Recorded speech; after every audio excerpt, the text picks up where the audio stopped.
Em ritmo de seresta, Bruno Azevedo. A música Brega e Choperias no Maranhão. Bruno, isso aqui é mais uma das suas empreitadas, das muitas empreitadas suas. Você não é um homem que deita na rede assim, não? Não. Na rede eu fico em pé. Porque sempre tem o risco de cair, o risco de cair gera frutos, né? Gera frutos. Você é um danado, rapaz. Você publica aqui, tem várias produções, tem editora, tem selo, vende o próprio livro como camelô nas ruas. Conta um pouco isso. É engraçado porque as barreiras geralmente geram frutos, né? Tipo, eu criei uma editora em 2009 porque eu passei 10 anos importunando todas as editoras que eu imaginava e ninguém queria me publicar.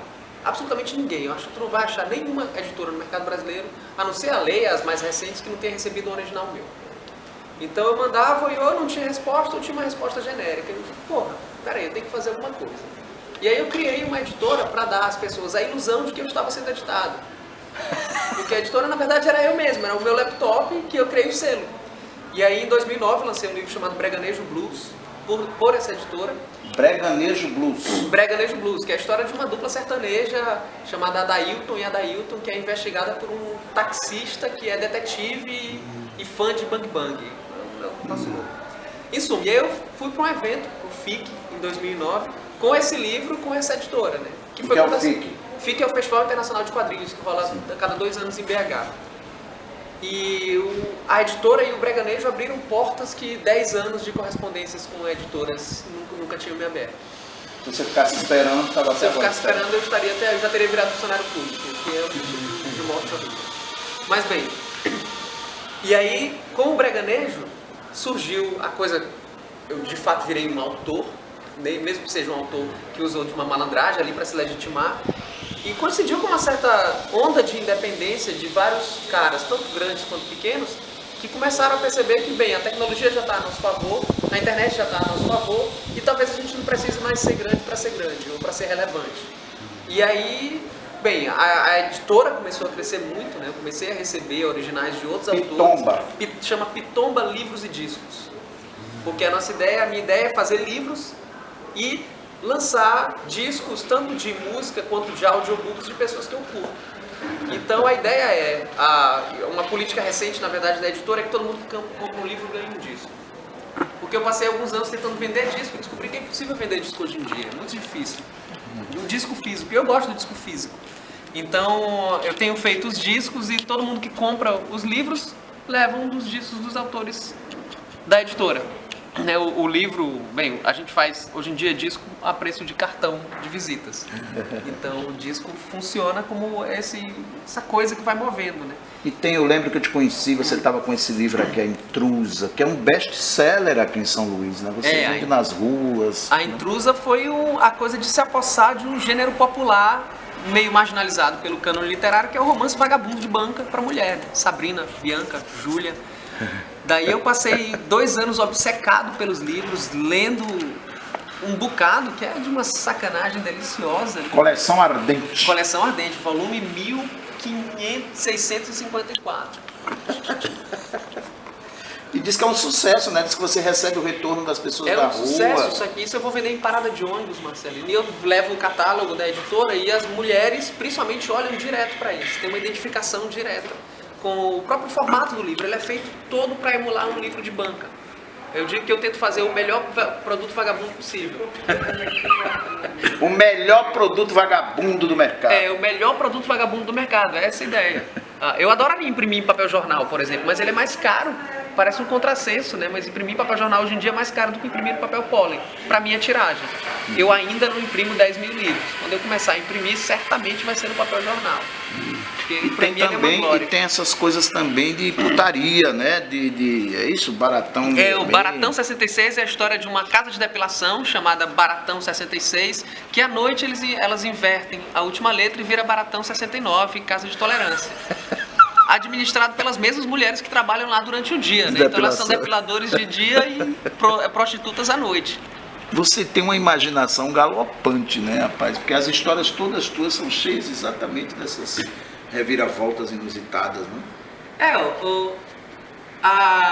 As histórias sempre surgem de algum lugar absurdo. Tipo, o Baratão 66 particularmente, tem duas jogadas aí. Primeiro, quando eu era moleque, tinha um lugar perto da minha casa que chamava Baratão 66. Isso era uma loja de verdade.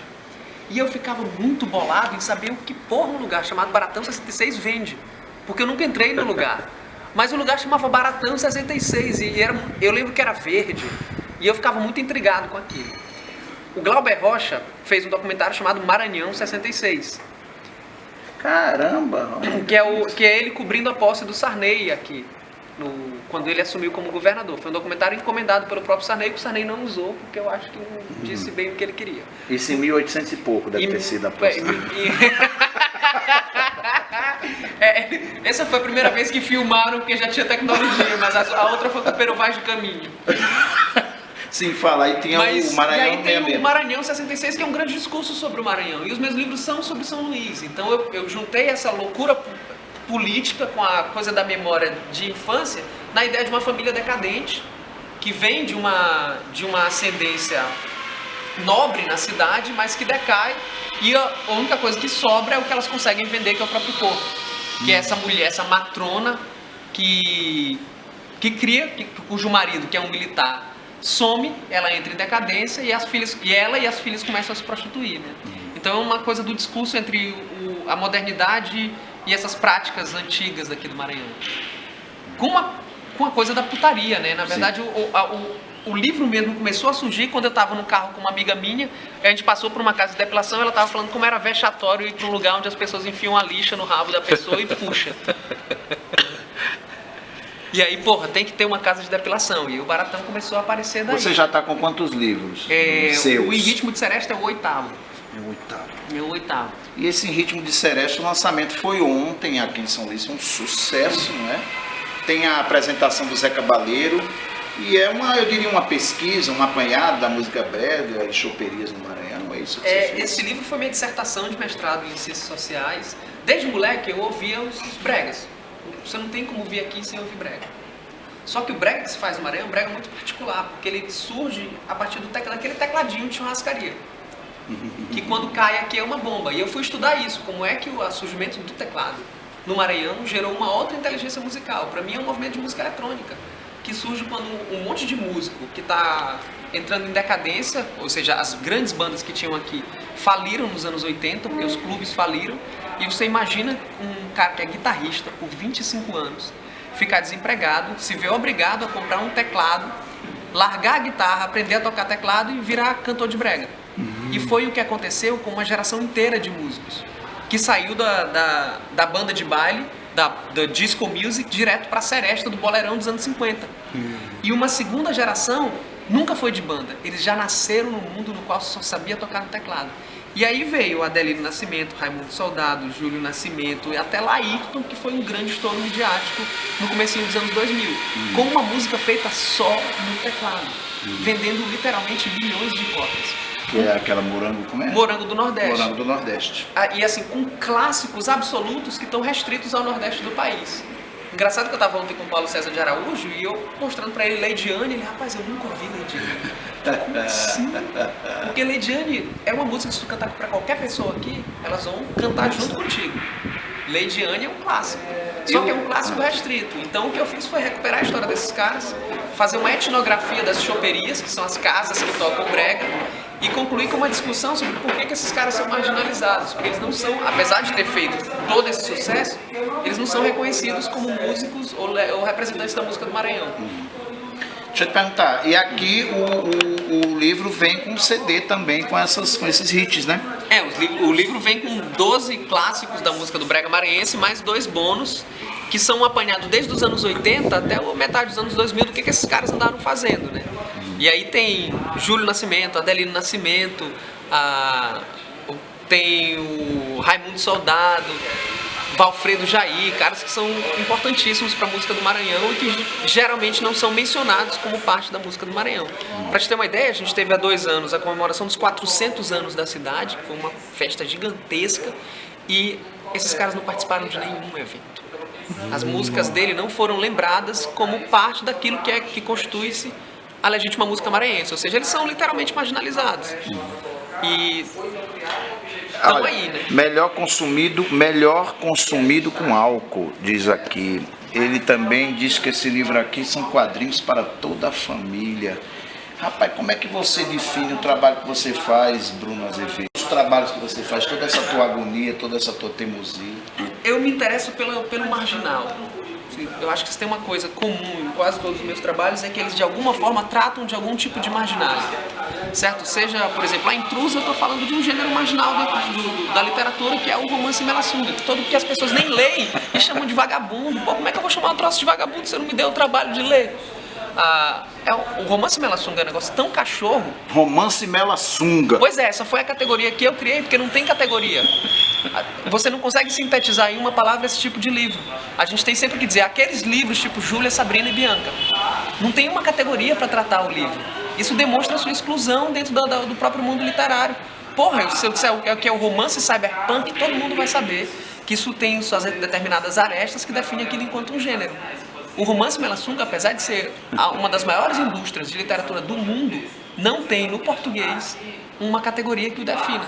Tem gente que chama de romance sentimental, romance com coração, romance cor-de-rosa, mas isso não é consensual.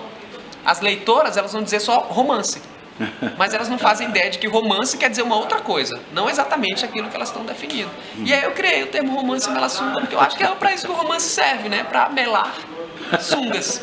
Vou falar em Melasunga, eu lembro que eu te conheci com esse livro aqui.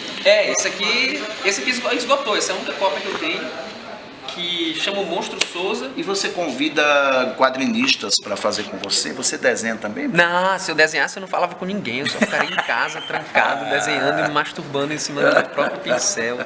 A coisa do... Tem um projeto de... Como eu tive o azar de não ter quem me editasse, eu tive a sorte de desenvolver uma competência de editor. Então eu cuido dos meus livros. Você cuida que são excelentes gráficos, assim, que você foi aprendendo na raça a fazer. Eu fui aprendendo na raça. A diagramação. Eu não tinha como pagar ninguém, então eu tive que aprender. Comprei livros de design, fiquei olhando muito o livro, obsessivamente, para entender os mecanismos de como ele funcionava, sendo que cada um é um objeto muito singular, todos eles. A começar pela coisa da capa, eu sempre chamo alguém que seja muito importante naquilo que eu estou falando para o livro. Por exemplo, o Monstro Souza é uma história abjeta de um cachorro-quente que cria vida e trabalha como prostituto e serial killer aqui em São Luís. A história é literalmente isso. É um cachorro-quente que mata e come gente. Daquele. Eita, Bruno. E aí, para fazer a capa, eu chamei o Marcati. Marcati, que é um quadrinista que trabalha com quadrinhos de mau gosto, entre aspas, assim. Sim. Ninguém mais adequado para transmitir a ideia do cachorro-quente que fica... Ele mata as pessoas e para comer o cachorro-quente que as pessoas comeram. Então é um negócio totalmente abjeto. Imagina um cachorro-quente de 1,80 m transando com as pessoas na praça. E aí o Marcati fez a capa. Assim como na Intrusa, eu convidei o Frédéric Bouillet, que é um quadrinista francês que trabalha com quadrinhos eróticos, muito bons os livros dele. Ele tem um livro muito famoso publicado no Brasil que chama Espinafre de Yukiko, porque eu acho que a gente tem uma visão sobre o erótico muito parecida. Então é uma forma de criar uma legitimação onde geralmente as pessoas não buscam, né, dentro do livro. O Breganejo Blues, que é esse meu primeiro livro, a capa foi feita pelo Gil Shimamoto, que é um quadrinista brasileiro, o mestre dos quadrinhos brasileiros, que estava na ativa no período editorial que eu chupei para fazer o livro.